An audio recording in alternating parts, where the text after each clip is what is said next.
Buenos días, mis hermanos. Los protestantes evangélicos les dicen a los católicos, ¿a dónde dice en la Biblia la palabra católico? En verdad, no lo dice.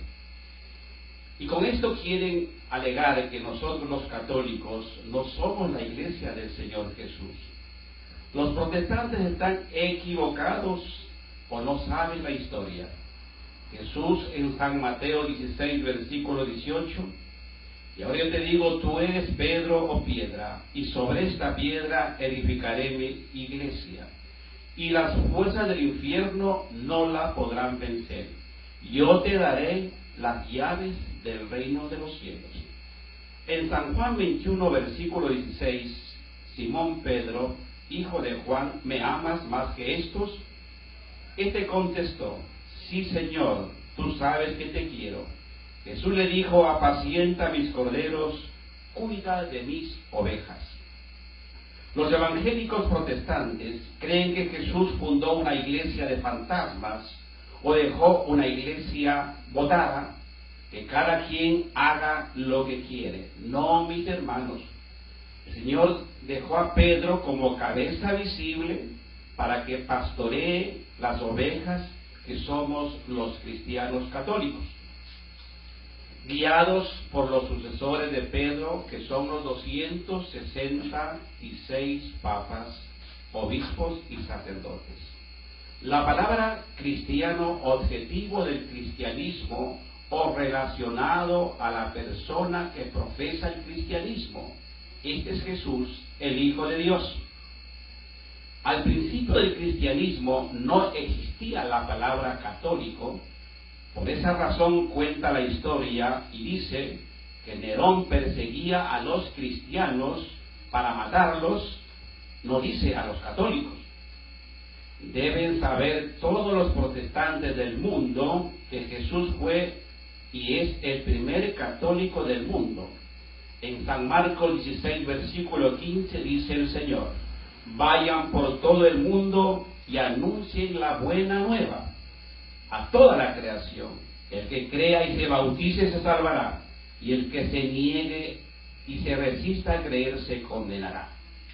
Los judíos creían que ellos eran los únicos hijos de Dios, y Jesús rompe el sectarismo judío al mandar su doctrina a toda la creación. Y por esa razón están haciendo mal ciertos sacerdotes en la consagración del vino, al decir murió por muchos.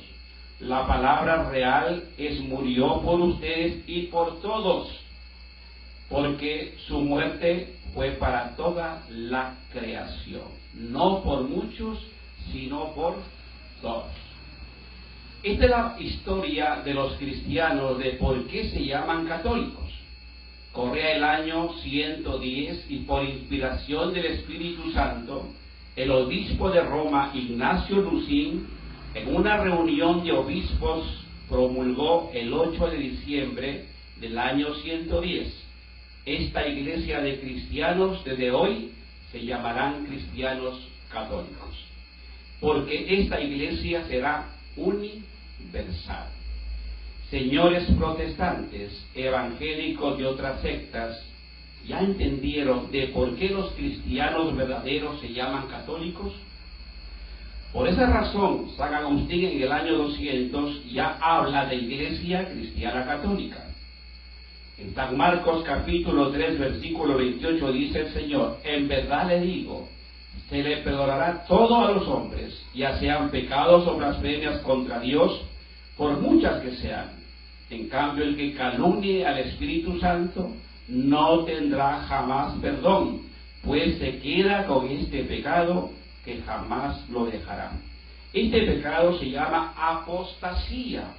San Pablo, en la segunda carta a los Tesalonicenses, capítulo 2, versículo 2, nos dice, pues no se dejen impresionar tan fácilmente, no se asusten por manifestaciones del Espíritu, o por rumores, o porque alguna carta que pasa como nuestra. No se dejen engañar de ninguna manera. primero tiene que producirse la apostasía. Este es el pecado que han cometido muchísimas generaciones desde que Jesús fundó su iglesia. La apostasía del pecado contra el Espíritu Santo, y este pecado lo cometen las personas que se reniegan de su fe y de su primer bautizo y se van a otras religiones y reciben otro bautizo nuevo. Este cambio de bautizo se llama apostasía. Si no se arrepienten de ese grave error, irán al infierno sin remedio. Esto es lo que le falta decir la verdad a nuestra iglesia cristiana católica por temor o por miedo de ofender a estos protestantes evangélicos que están fuera de la atadura de Pedro. Mis hermanos, ¿ustedes creen que si Jesús hubiera venido a hacerse amigo de todas las religiones de su tiempo, hubiera tenido enemigos y lo hubieran crucificado? Claro que no. Pero como Jesús vino a defender la verdad y atacó a todas las religiones falsas, lo crucificaron. Ahora hay un montón de cristianos católicos que andan haciéndose amigos de religiones de demonios. Estos católicos viven felices porque tienen solo amigos y no enemigos como lo tuvo Jesucristo. A estos católicos no les importa que se roben las otras religiones 16,000 ovejas diarias de todas las parroquias del mundo, con tal de vivir pues ahí enredados con todas los herejes y apóstatas del mundo. Estos católicos tienen el pecado de omisión por no hablar y no decir la verdad y por guardar el silencio. En San Timoteo, primera carta, capítulo 4, versículo 1, el Espíritu nos dice claramente que en los últimos tiempos algunos renegarán de la fe para seguir espíritus seductores y doctrinas diabólicas. Aparecerán hombres mentirosos con la conciencia marcada con la señal de los infames. Estos renegados que nos habla San Timoteo no pueden ser los cristianos católicos, porque esta iglesia tiene 2016 años y fue fundada por Jesús sobre Pedro. Entonces, ¿quiénes son los renegados que nos habla San Timoteo?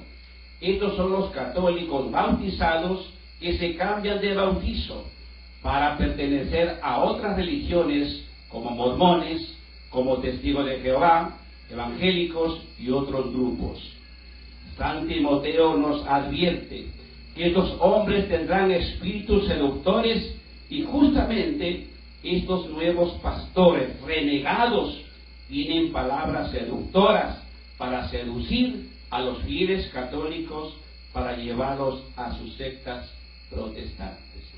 San Timoteo nos habla de doctrinas diabólicas.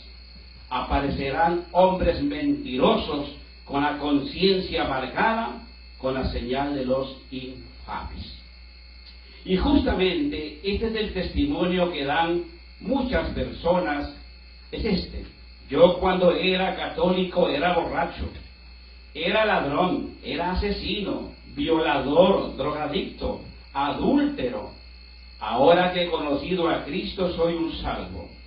¿No les parece, mis hermanos, que estos supuestos convertidos están marcados con la señal de los infames que nos habla San Timoteo? Mis queridos hermanos, yo nunca he escuchado que jóvenes ladrones, violadores, drogadictos, asesinos vayan a los seminarios arrepentidos a estudiar y consagrarse sacerdotes del Señor como verdaderos pastores de la iglesia del Señor. Esto es todo lo contrario. Los jóvenes con buen ejemplo de vida van a los seminarios. Esta es la verdad. Mis queridos hermanos, cuiden su fe cristiana católica, no se dejen robar, cuídenla como un tesoro para salvarse de verdad. Si usted quiere cambiar de vida y quiere dejar el pecado, busque la iglesia, busque un sacerdote y confiese su pecado. Y ahí va a salir usted perdonado de verdad para ir al cielo. He dicho una verdad, que ningún teólogo, ni sacerdote, ni el Papa lo dice. Por practicar ese ecumenismo, que en lugar de hacer brillar la verdad, lo va enterrando poco a poco, confundiendo a los cristianos católicos, creyendo que todas las religiones son buenas, a sabiendas que una sola religión es la verdadera, y esta, una religión verdadera, es la Iglesia cristiana, católica, apostólica y romana. Mis hermanos, pues una verdad que les he dicho, que Dios bendiga a todos ustedes, que tengan una feliz noche. Pasen bien, felicidades.